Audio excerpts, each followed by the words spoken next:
You want to know what it feels like to watch your narcissistic boss lose everything? Let me tell you, right now, I'm sitting in my corner office, scrolling through industry news alerts on my phone, watching Richard Thompson's marketing empire crumble in real time. The man who fired me 6 months ago for refusing to work free overtime just lost 3 of his biggest clients this week alone. Here's the thing though, he has no idea it was me who took them. See, Richard thought I was just another disposable employee he could exploit and toss aside. He was wrong, dead wrong, because while he was busy being a tyrant, I was quietly building relationships with every single one of his major clients. And now I'm about to tell you exactly how I dismantled his entire business. Before I continue the story, please subscribe. I need to reach 1,000 subscribers so I can keep bringing you stories like this every day. It's just one click for you, but it means a lot to me. Let me take you back 18 months ago to my very first day at Thompson Marketing Solutions. I remember walking through those glass doors, clutching my leather portfolio like it was a lifeline, heart pounding with excitement and nerves. The office was everything I had dreamed of when I graduated with my marketing degree 3 years earlier. Sleek, modern furniture, floor-to-ceiling windows overlooking downtown, employees in sharp business attire, bustling around with purpose. Richard Thompson himself had interviewed me, and honestly, the man was magnetic. Tall, confident, wearing what I later learned was a $1,500 suit, speaking passionately about growing the company and taking on Fortune 500 clients. He painted this picture of a dynamic workplace where hard work was rewarded and creativity flourished. During that interview, he leaned back in his executive chair and said, "Sarah, I can see you have that hunger, that drive we need here. We are building something special, and I want people who aren't afraid to go the extra mile." I practically floated out of there, thinking I had just landed my dream job with a visionary leader. The salary was decent, the benefits solid, and Richard had mentioned rapid advancement opportunities for the right people. My family was so proud when I called them that evening to share the good news. My mom actually cried happy tears, saying how far I had come from our small hometown.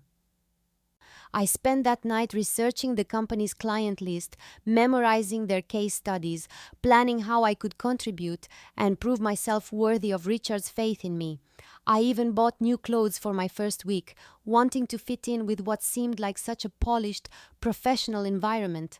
Looking back now, I realized that interview was probably the last honest conversation Richard and I ever had. But at the time, I was just a young professional, thrilled to finally have a real chance to build my career. I had no idea I was walking into a trap disguised as an opportunity. Those first 6 months at Thompson Marketing Solutions were honestly some of the most exciting of my professional life. I threw myself into every project with the enthusiasm of someone who finally felt like they belonged somewhere important. My very first campaign was for a local restaurant chain that was struggling to connect with younger customers. I spent weeks researching social media trends, developing this whole strategy around authentic storytelling and user-generated content. The campaign increased their social media engagement by 200% and brought in 30 new franchise inquiries in just 8 weeks. Richard presented my work to the client like it was his own brainchild, standing at the head of that conference table in his expensive suit, gesturing confidently at my PowerPoint slides while I sat quietly in the corner taking notes. At first, I didn't mind. I actually thought this was just how things worked in the corporate world. Junior employees do the legwork, senior executives get the glory. My college professors had warned us about paying our dues, and I figured this was part of it. Besides, Richard would always give me a pat on the shoulder afterward and say things like, "Great support on that one, Sarah," or "You're really learning the ropes." It felt like validation, like I was on the right track. I kept telling myself that if I just worked harder, if I kept proving my value, eventually Richard would start giving me proper credit, maybe even promote me to account manager or let me present my own campaigns. I developed 3 more major campaigns over those months: a rebranding strategy for a tech startup that landed them 2 million in new funding, a crisis management plan for a retail client that saved their reputation after a social media disaster, and a complete digital overhaul for a family-owned business that tripled their online sales. Each time, Richard presented my work as his own, and each time, I convinced myself it was temporary. I was building experience, learning the business, proving myself worthy of bigger opportunities. My parents would call and ask how work was going, and I would gush about all the successful projects I was involved in, never quite mentioning that my name wasn't on any of them. I was so naive, so desperate to believe that good work spoke for itself and that Richard was just waiting for the right moment to recognize my contributions publicly. It was during my 3rd month that I met Janet Williams, and honestly, she probably saved my sanity, even though I didn't realize it at the time. Janet was the senior account manager, a woman in her early 50s with silver-streaked hair that she wore in this elegant bun and the kind of quiet confidence that only comes from years of experience. She had been with the company for almost 8 years, which I thought was impressive. Clearly, Richard valued loyalty and talent if someone like Janet had stayed so long. We started working together on the Henderson Industries account, and I was immediately drawn to her calm professionalism and genuine warmth. Unlike everyone else in the office who seemed to be constantly stressed or walking on eggshells, Janet had this serene presence that made me feel like I could actually breathe. She would invite me for coffee breaks and ask about my background, my goals, and how I was settling in. During one of these conversations, she casually mentioned that she had seen a lot of talented people come and go over the years. "Richard has very high standards," she said, stirring sugar into her coffee while giving me this meaningful look I didn't quite understand. "Sometimes people find the environment here more challenging than they initially expected." I laughed it off, telling her how grateful I was for the opportunity and how much I was learning from Richard's leadership style. Janet just nodded slowly, but I caught this flicker of something in her eyes. Was it sadness? Concern? Then another time, when I was staying late again working on revisions to a campaign that Richard had torn apart that afternoon, Janet stopped by my desk. "You know, Sarah, good work should speak for itself," she said quietly, glancing around to make sure we were alone. "But sometimes, in places like this, you have to be very careful about making sure your voice is heard." I thought she was just being overly cautious, maybe even a little bitter about her own career trajectory. After all, if Richard was really as bad as she seemed to be implying, why would someone as smart and capable as Janet stay for 8 years? I figured she was just trying to manage my expectations, preparing me for the normal challenges of corporate life. Looking back, I realized Janet was throwing me a lifeline that I was too inexperienced and optimistic to grab. She saw exactly what was happening to me because she had watched it happen to so many others before me. The first time Richard asked me to stay late, it was on a Thursday evening in my 4th month there. I was packing up my desk around 5:30 when he appeared beside me with that charming smile and urgent tone that I would later learn to dread. "Sarah, I hate to ask this, but we just got word that the Morrison Group wants to move their presentation up to tomorrow morning. I know it's last minute, but could you possibly stay and help me polish the final details? I wouldn't ask, but you know their account better than anyone." My heart actually swelled with pride when he said that. He needed me. He trusted my expertise. He was acknowledging my value to the team. Of course I said yes. I called my boyfriend to cancel our dinner plans and settled in for what I thought would be a couple of hours of important work. We ended up staying until almost midnight, and I have to admit, there was something thrilling about being part of what felt like a high-stakes mission. Richard ordered pizza. We worked side by side, refining slides and crafting talking points, and when we finally finished, he clapped me on the shoulder and said, "This is exactly the kind of dedication that sets you apart, Sarah. The Morrison Group is going to love this." I drove home exhausted but energized, feeling like I had really proven myself as a team player. The presentation was a huge success the next day, and Richard made sure to mention my invaluable support when the client complimented the work. It felt amazing to be recognized, even in that small way. But then the following week, there was another last-minute crisis, and the week after that, another urgent deadline that required me to stay past normal hours. Each time, Richard would approach with that same apologetic tone. "I know this is a lot to ask, but..." And each time, I said yes, because I thought this was what ambitious professionals did. I thought this was how you climbed the corporate ladder. The staying late became staying through dinner, then staying until 10, then staying until midnight became normal. I never saw a single penny of overtime pay, but Richard always had an explanation ready. "Your salary, not hourly," he would say, or "think of this as an investment in your future here." I was so focused on proving my worth and showing my commitment that I completely missed the fact that I was being systematically exploited. By month 6, those late nights had evolved into something much more sinister. Richard started sending me emails at 11 p.m. on Sunday nights with urgent requests for Monday morning meetings. When I didn't respond immediately, he would follow up with passive-aggressive texts asking if I was committed to excellence or if I needed to reassess my priorities. So I started checking my work email obsessively, during dinner with friends, while watching movies with my boyfriend, even first thing when I woke up at 6 a.m. The weekend work requests came disguised as opportunities. "Sarah, the Wellington account is our biggest fish this quarter, and they're available for a strategy session this Saturday. I know it's your day off, but this could really put you on the map here." How could I say no to that? Soon I was spending entire Saturdays in the office, often alone, while Richard was presumably enjoying his weekend but still sending me revision notes and new directions via email. The breaking point should have been when I realized I was doing the work of 3 people. Marketing campaigns that used to be handled by teams were suddenly my sole responsibility. When I mentioned feeling overwhelmed, Richard would say things like, "This is what separates the stars from the average performers, Sarah. I'm giving you these opportunities because I see your potential." Meanwhile, my coworkers started pulling me aside with worried expressions. Mike from accounting cornered me by the coffee machine and said quietly, "Look, Sarah, I like you, so I'm going to give you some advice. Just go along with whatever Richard wants. Don't rock the boat, don't push back, and definitely don't complain. Trust me on this one." Lisa from HR echoed the same sentiment during a chance encounter in the parking garage.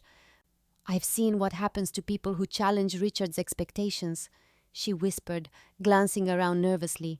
"It never ends well. Just keep your head down and do whatever he asks." But instead of seeing these warnings as red flags, I interpreted them as proof that I was being tested, that Richard was investing extra attention in my development because he saw leadership potential in me. I told myself that successful people had to make sacrifices, that this intensity was temporary, that once I proved myself indispensable, things would balance out. I was working 70-hour weeks, answering emails at midnight, and spending my weekends in an empty office, all while convincing myself that this was just what career advancement looked like in a competitive industry. The toll on my personal life was devastating, but it happened so gradually that I didn't fully realize how bad things had gotten until it was almost too late. I missed my sister's engagement party because Richard scheduled an emergency client call that Saturday afternoon. I missed my nephew's birthday because I was working on a presentation that Richard had known about for weeks, but somehow became urgent on that exact day. My boyfriend David started making bitter comments about how I was married to my job, and honestly, I was too exhausted to even argue with him anymore. I was running on 4 hours of sleep most nights, surviving on coffee and takeout, and I had dark circles under my eyes that concealer couldn't hide. My mom called one evening while I was still at the office at 9 p.m., and when I told her I couldn't talk because I was working, there was this long pause before she said, "Honey, this isn't normal. No job should consume your entire life like this." But when I tried to set boundaries, Richard had this way of making me feel like I was being unreasonable and selfish. The first time I hesitated about working a weekend, he leaned back in his chair and said, You know, Sarah, I thought you were different from the other millennials we've hired. I thought you understood what it takes to build something special here. When I mentioned feeling burned out, he actually laughed and said, "Burned out? You're 28 years old with no kids and no real responsibilities. This is the time in your life when you should be grinding, when you should be grateful for opportunities like this. Do you know how many people would kill for your position?" The word ungrateful became his favorite weapon whenever I showed any signs of wanting a normal work-life balance. "I'm giving you exposure to million-dollar accounts, Sarah. I'm investing in your development when I could easily hire someone with more experience. And you're going to complain about working weekends?" He had this way of making me feel like I was being given a gift instead of being exploited, like I owed him something for the privilege of working myself into the ground. David eventually stopped inviting me to things with his friends because he knew I would probably cancel last minute for work. My family stopped calling as much because they were tired of hearing that I was too busy to talk. I was isolated, exhausted, and completely convinced that this was just the price I had to pay for success. The final straw came on a Friday afternoon in late October when Richard stormed into my cubicle with a stack of papers and that familiar look of manufactured urgency on his face. "Sarah, we just got confirmation that Pinnacle Industries wants to hear our pitch Monday morning instead of next Friday. I need you here all weekend to completely revamp our approach. They want something fresh, something that speaks to their new market expansion goals." I stared at him, feeling something snap inside my chest like a rubber band stretched too far. "Richard, I can't work this weekend. I already have plans, and honestly, I need some time to rest. I've been working every weekend for the past 2 months." His expression shifted from surprise to that cold disappointment I had learned to fear. "Plans? Sarah, this is Pinnacle Industries. This account could make or break our entire quarter. Your plans can wait." But for the first time in almost a year, I didn't immediately cave. "No, Richard, my plans can't wait. I'm exhausted. I haven't had a real day off in weeks, and according to labor laws, you can't require me to work weekends without proper compensation." The silence that followed was deafening. Richard's face went through several colors before settling on an angry red. "Labor laws? Are you seriously going to stand there and lecture me about labor laws? After everything I've done for you? After all the opportunities I've given you?" I could feel my hands shaking, but I pressed on. "This isn't about opportunities, Richard. This is about basic respect for boundaries. I'm a good employee. I work hard, but I'm not your personal servant. I need rest. I need time with my family and friends, and I need to maintain some semblance of a life outside this office." He stood there for what felt like an eternity, and I could see him calculating something behind his eyes. "You know what, Sarah? I think you need to really consider whether you're cut out for this level of responsibility. Maybe you're not the ambitious professional I thought you were. Take the weekend to think about what really matters to you, your career here or your little plans." As he walked away, I knew I had just crossed a line there was no coming back from. But for the first time in months, I felt like I could breathe again.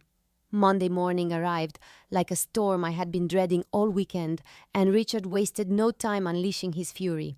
He called me into his office before I even had a chance to set down my coffee, and the moment I walked through his door, I could see the calculated rage simmering behind his eyes. "Close the door, Sarah. We need to talk about your little attitude problem." For the next 20 minutes, he launched into a verbal assault that was clearly designed to break me down and make me fall back in line. "You know, I've been thinking about our conversation Friday, and I'm deeply concerned about your loyalty to this company. When I hired you, I thought I was getting someone who understood what it means to be part of a team, someone who was grateful for the opportunity to work with high-level clients and learn from experienced professionals. Instead, I'm seeing someone who thinks she's entitled to coast by on a 40-hour work week while the rest of us carry the load." He paced behind his desk like a predator circling wounded prey, his voice getting louder and more aggressive with each accusation. "Do you have any idea how replaceable you are? Sarah, I could post your job online today and have 50 qualified candidates by tomorrow morning. 50 people who would be thrilled to work weekends, who wouldn't whine about labor laws and personal plans when their company needs them. The threats kept coming, each one designed to make me feel smaller and more expendable. I'm starting to think I made a mistake investing so much time in your development. Maybe you're just not management material. Maybe you're one of those people who's destined to stay at entry level because you don't have what it takes to make the tough sacrifices that leadership requires. But something had fundamentally shifted in me over that weekend, and even though my heart was pounding and my palms were sweating, I didn't back down. I sat there in that chair, looking directly at him, and said calmly, "Richard, threatening my job security isn't going to change my position on this. I'm a good employee who deserves basic respect and reasonable work boundaries." The fury that flashed across his face in that moment told me everything I needed to know about how this was going to end, but I felt strangely at peace with my decision to finally stand up for myself. That afternoon, Janet appeared at my desk with 2 cups of coffee and a knowing look that immediately told me she had heard about my morning confrontation with Richard. "Walk with me," she said quietly, and we headed out to the small courtyard behind our building where she often took her lunch breaks. "Sarah, I heard raised voices from Richard's office this morning, and I think it's time we had a real conversation about what's happening here." She handed me the coffee and settled onto the bench beside me, her expression more serious than I had ever seen it. "What Richard is doing to you, what he did this morning, it's not normal, and it's not your fault. I've been watching this same pattern play out for 8 years, and I keep hoping someone will finally stand up to him the way you did today." Then she started telling me stories that made my blood run cold. 3 years ago, there was Marcus, a brilliant graphic designer who refused to work Christmas Day because his wife was having surgery. Richard fired him the next week for lack of team commitment. Before that, it was Elena, an account coordinator who dared to ask for maternity leave. He made her life so miserable that she quit before her baby was even born. Janet's voice grew heavy with regret as she continued.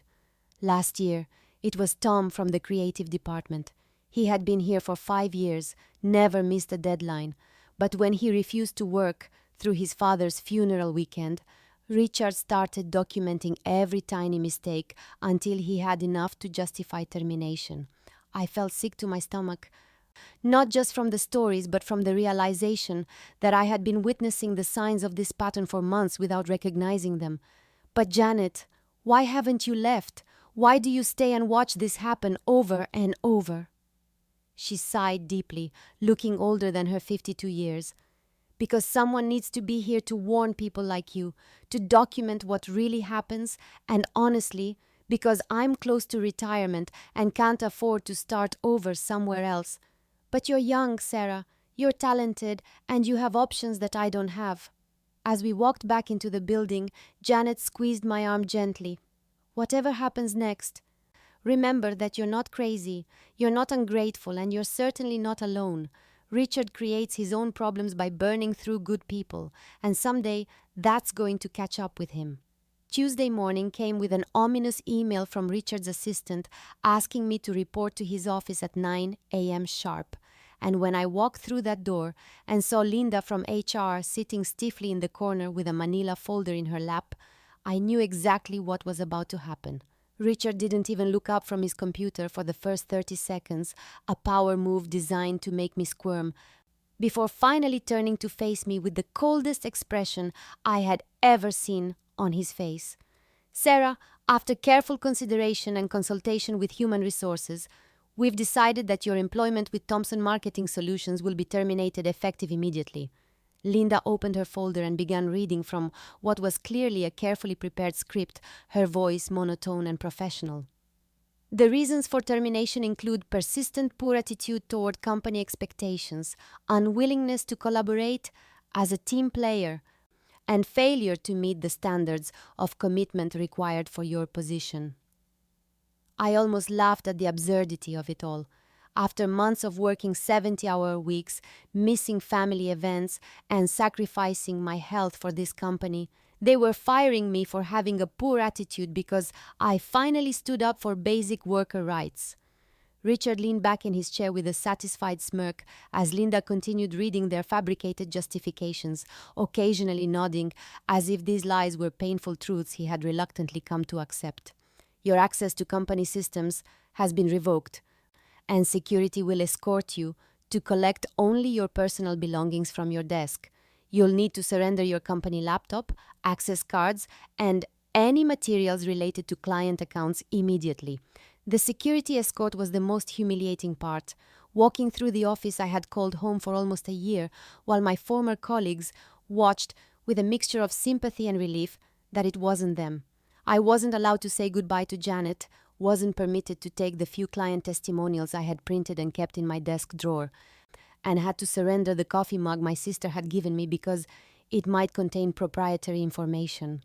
As I walked through those glass doors for the last time, carrying nothing but my purse and the small succulent plant from my windowsill, Richard called after me from his office doorway with fake concern. "Sarah, I truly hope you'll take this as a learning experience about what it really takes to succeed in a professional environment." I didn't turn around, but I knew that smug expression on his face would fuel my determination for everything that came next.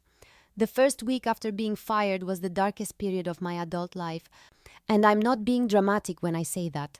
I spent the first 2 days in my apartment wearing pajamas and crying intermittently while obsessively checking my bank account and calculating how long my savings would last.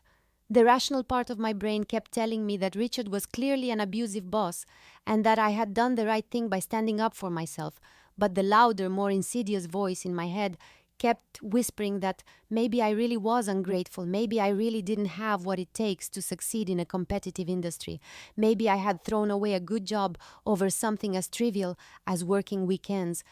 My mom called every day with pep talks about how proud she was that I had stood up to a bully, and David brought me ice cream and reminded me that I was the most talented person he knew, but their support somehow made me feel worse because I couldn't shake the feeling that I had let everyone down.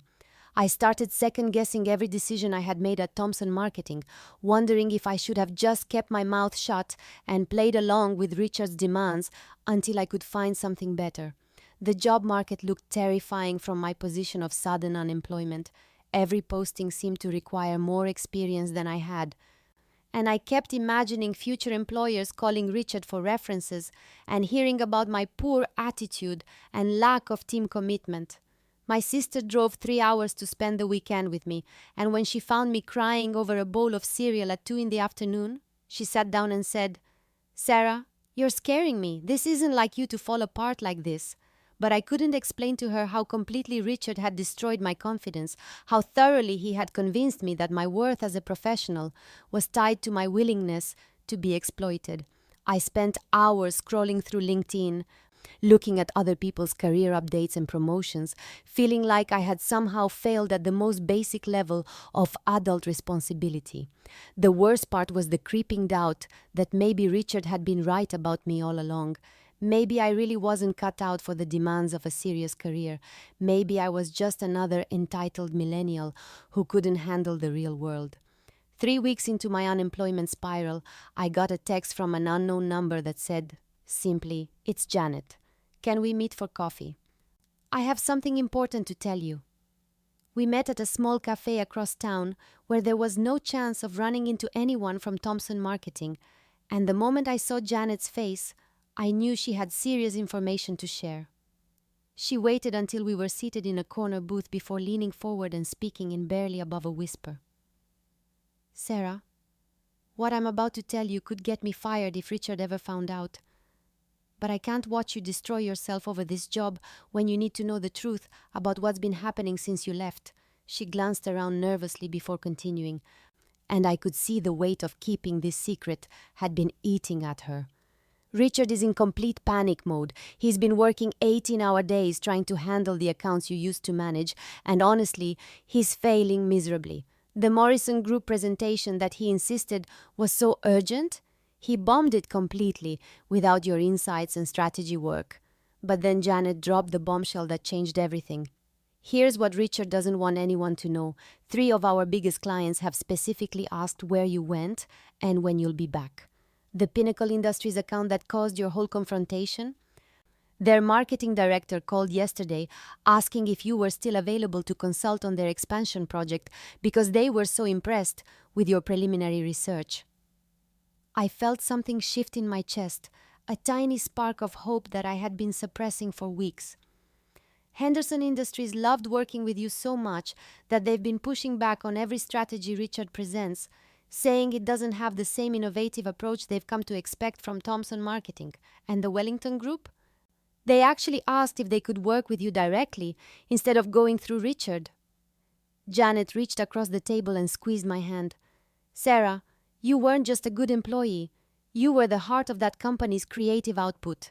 Richard fired you because he felt threatened by your talent, not because you lacked it. These clients aren't asking for Richard, they're asking for you specifically, and he's terrified that they're going to figure out he was taking credit for your work all along. That evening, I went home and did something I hadn't been able to face since getting fired.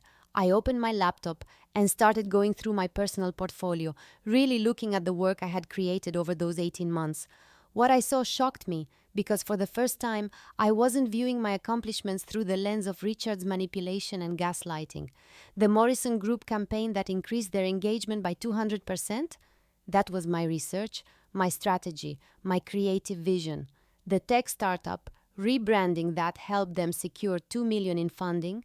I had spent weeks developing that brand story, conducting market analysis, and crafting the positioning that resonated with investors. The crisis management plan that saved the retail client's reputation. I had worked through the night developing messaging strategies and coordinating with their PR team to implement damage control that actually worked. As I scrolled through campaign after campaign, a pattern became crystal clear. I hadn't just been executing Richard's ideas, I had been the architect of Thompson Marketing's most successful strategies. More importantly, I realized that I had been building genuine relationships with these clients the entire time. The Pinnacle Industries marketing director knew my name not because Richard had introduced me, but because I had spent hours on calls with her, understanding her challenges and developing solutions that addressed her specific needs. Henderson Industries trusted my recommendations because I had taken the time to learn their industry inside and out, researching their competitors and identifying opportunities that no one else had seen. For the first time in weeks, I felt that familiar spark of excitement that had drawn me to marketing in the first place. These clients weren't asking for Thompson Marketing Solutions, they were asking for Sarah Mitchell, and they didn't even realize I was no longer tied to Richard's company. That's when the idea hit me like lightning. What if I didn't have to find another job working for someone else? What if I could offer these clients exactly what they wanted, but on my own terms? I started researching what it would take to start a marketing consultancy, looking into business licenses, liability insurance, and client contracts. The more I read, the more feasible it seemed. I had the skills, I had the experience, and apparently, I already had potential clients who specifically wanted to work with me.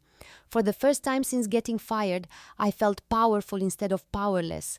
Over the next 2 weeks, I threw myself into business research with the same intensity I had once reserved for Richard's impossible deadlines, except this time I was working for myself, and it felt completely different. I spent hours reading articles about starting a consulting business, watching YouTube videos about client contracts, and researching the legal requirements for setting up an LLC in my state. The paperwork was intimidating at first, but every form I filled out felt like another step toward freedom from toxic bosses and exploitation. Then I started reaching out to former Thompson Marketing employees, people who had left over the years, and what I discovered was both shocking and incredibly validating. Marcus, the graphic designer who had been fired for refusing to work Christmas Day, had started his own freelance business and was thriving. Elena, who had quit during her pregnancy, was now running a successful social media agency from home. Tom, from creative, had landed a senior position at a respected firm where he actually got promoted based on merit instead of his willingness to be abused. But the most interesting conversation was with Amanda, who had left Thompson Marketing 6 months before I was hired. "Sarah, I'm so glad you reached out," she said during our coffee meeting. "I've been wondering when someone was finally going to take Richard down. That man is running his company into the ground with his ego and his terrible management style." Amanda revealed information that made my strategic mind start racing. 3 major clients have left Thompson Marketing in the past year because of Richard's incompetence. He's been hemorrhaging money trying to replace good employees with cheaper, inexperienced ones who can't deliver the same quality work. Word in the industry is that he's behind on rent for the office space and struggling to make payroll some months. She leaned forward conspiratorially. "Plus, I heard from someone who still works there that he's been trying to poach clients from competitors using aggressive tactics that are seriously damaging his reputation. People are starting to talk, and not in a good way." As I drove home from that meeting, I realized that Richard's empire wasn't as stable as his expensive suits and corner office had made it appear. He was vulnerable, his business was struggling, and his best clients were already asking for me specifically. This wasn't just an opportunity to start my own business. This was a chance to succeed while watching karma finally catch up with the man who had tried to destroy my confidence. I decided to start with Helen Martinez, the marketing director at Pinnacle Industries, because our working relationship had always felt the most genuine and collaborative. My hands were literally shaking as I dialed her direct number, and I had rehearsed my pitch so many times that I was worried I would sound robotic.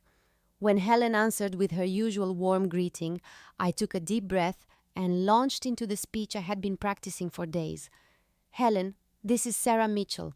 I wanted to let you know that I'm no longer with Thompson Marketing Solutions, but I've started my own consulting practice, and I'm reaching out to clients I truly enjoyed working with to see if there might be opportunities to continue our partnership." The silence on the other end lasted just long enough to make my heart sink.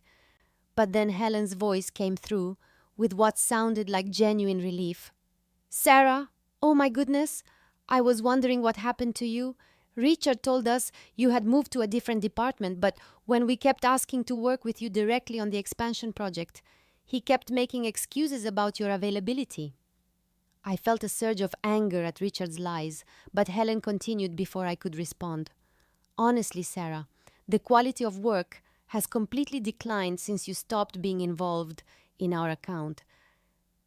Richard presented a strategy last week that was so generic and uninspired that our CEO asked if Thompson Marketing was even trying anymore. We've been seriously considering switching agencies because we felt like we lost the innovative thinking that originally drew us to work with you guys." My heart was pounding as I realized this conversation was going even better than I had dared to hope. "Helen, I would love to discuss how we could work together directly. I know your expansion project inside and out, and I have some ideas that I think could really make an impact for Pinnacle Industries." Without hesitation, she said, "Can you come in Friday morning? I want to hear your ideas, and honestly, I want to know what it would cost to work with you instead of dealing with Richard's declining service and condescending attitude." As I hung up the phone, I realized that my biggest fear about starting my own business had just been completely obliterated. I did have clients who valued my work enough to follow me anywhere. By the following Wednesday, my phone was ringing non-stop, and I was starting to understand just how badly Richard had damaged his own reputation in the business community. The first call came from David Chen at Henderson Industries on Monday afternoon, barely 24 hours after my meeting with Helen had gone so well. "Sarah, I hope you don't mind me calling you directly, but Helen Martinez mentioned that you're now available for independent consulting work. We've been incredibly frustrated with the service we've been getting from Thompson Marketing lately, and frankly, we were only staying because we thought you were still part of their team." David's voice carried a level of exhaustion that told me everything I needed to know about his recent experiences with Richard. The last 3 campaigns Richard presented to us felt like they were created by someone who had never worked with our brand before. Gone was the deep understanding of our customer base, the innovative approaches that made us excited to implement new strategies. We kept asking for you specifically, and Richard would give us these vague explanations about resource allocation and team restructuring. The second call came Tuesday morning from Jennifer Walsh at Morrison Group, the restaurant chain where my very first campaign had been such a massive success. Sarah, I'm going to be completely honest with you. We've been considering terminating our contract with Thompson Marketing because the work has become so subpar. When we heard through Helen Martinez that you were available independently, we knew we had to reach out immediately. But the third call was the most satisfying because it came from Robert Kim at Wellington Group. The account that Richard had insisted was so crucial that it justified destroying my work-life balance. Sarah, I don't know what happened between you and Richard Thompson, but whatever it was, it's been a disaster for us as clients. The strategic thinking that originally impressed us has completely disappeared from their work. We are ready to discuss moving our entire account to your new consultancy if you're interested. Each conversation revealed the same pattern: clients who had specifically valued my contributions, who had noticed an immediate decline in quality after my departure, and who were eager to work with me directly, instead of continuing to deal with Richard's increasingly desperate attempts to compensate for losing his most valuable asset. By Friday, I had meetings scheduled with all 4 companies, and the business that I had been terrified to start was suddenly becoming more real than I had ever imagined possible. The phone calls from Richard started on a Thursday afternoon, exactly 1 week after I had signed my first 3 clients, and I could practically hear the desperation bleeding through his voicemails. The first message was classic Richard, still trying to maintain his authority and superiority even as his world was crumbling around him. Sarah, this is Richard Thompson. I understand you've been contacting our clients inappropriately, and I need you to call me immediately to discuss this breach of professional ethics. But by the evening, when Pinnacle Industries had officially terminated their contract and Henderson Industries had followed suit the next morning, his tone shifted dramatically. Sarah, look, I think there's been some misunderstanding here. These clients don't understand that the work they valued was really a team effort, a result of my leadership and guidance. We should meet and discuss how we can resolve this situation professionally. The messages kept coming, sometimes 3 or 4 a day, and I could hear him cycling through different strategies, like a desperate salesman trying every closing technique in the book. There were the guilt trips about how much he had invested in my career development, the veiled threats about him having connections throughout the industry who would hear about my unethical behavior, and then increasingly pathetic attempts at bargaining. Sarah, what if we could work out some kind of partnership arrangement? You could come back as a senior consultant. We could discuss a significant raise, maybe even profit sharing on the accounts you manage. The most satisfying message came on a Friday when Morrison Group pulled their account and Richard's voice was barely controlled panic. Sarah, you're destroying a business that took me 15 years to build. These clients don't understand what they're doing. They're making emotional decisions based on personal relationships instead of looking at the bigger picture of what Thompson Marketing Solutions can offer them. I never returned a single call, never responded to a single text, never acknowledged his existence in any way. Each ignored message felt like a small victory, a reclamation of the power he had spent months systematically stripping away from me.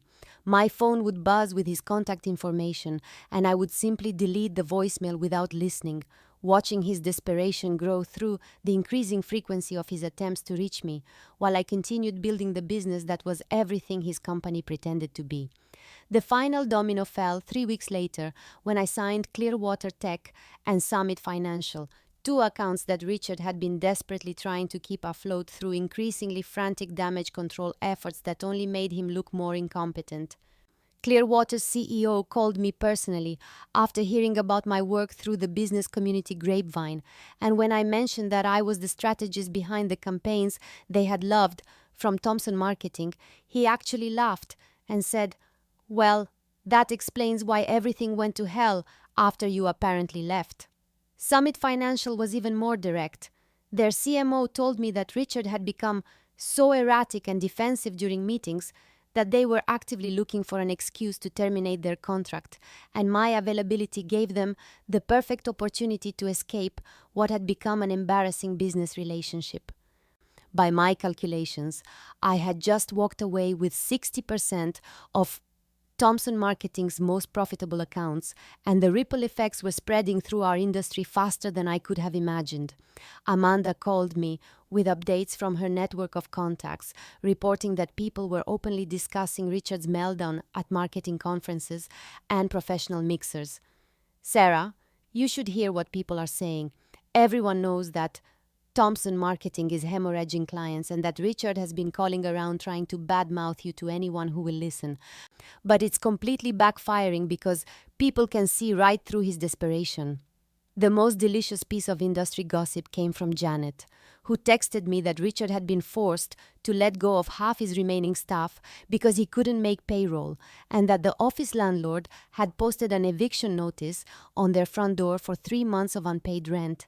Helen Martinez told me during one of our strategy sessions that word had spread so quickly about Thompson Marketing's financial troubles that other agencies were already circling like vultures, trying to poach whatever clients Richard had left.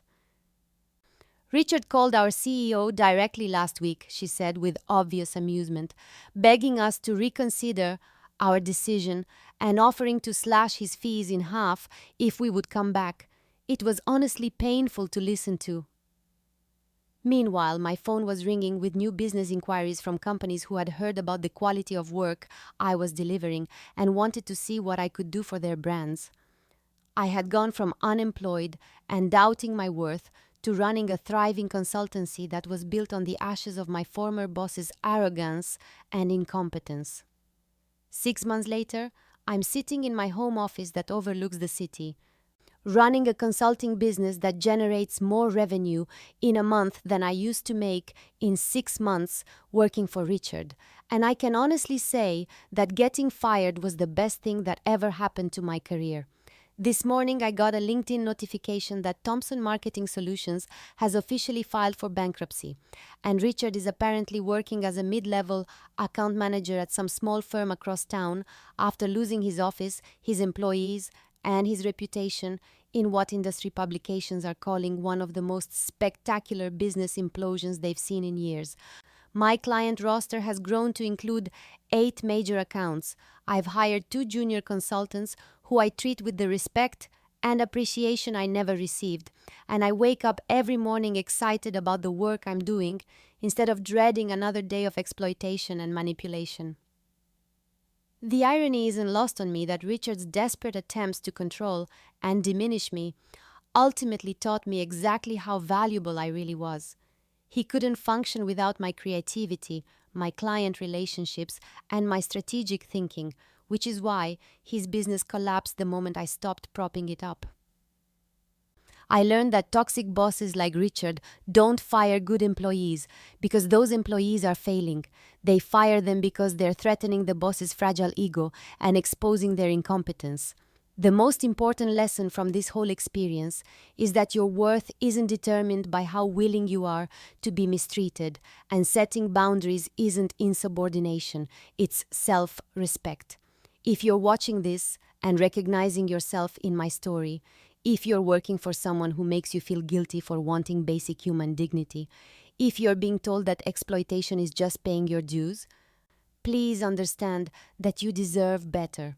Document everything, know your worth, build your own relationships, and remember that the boss who tells you you're replaceable is usually the one who can't survive without you. Richard thought he was teaching me a lesson about gratitude and submission when he fired me. But the only lesson learned here is that karma is real, justice is possible, and sometimes the best revenge is simply succeeding wildly, while your former oppressor learns what it feels like to be truly powerless. Your toxic boss isn't your destiny. They're just your motivation to build something better.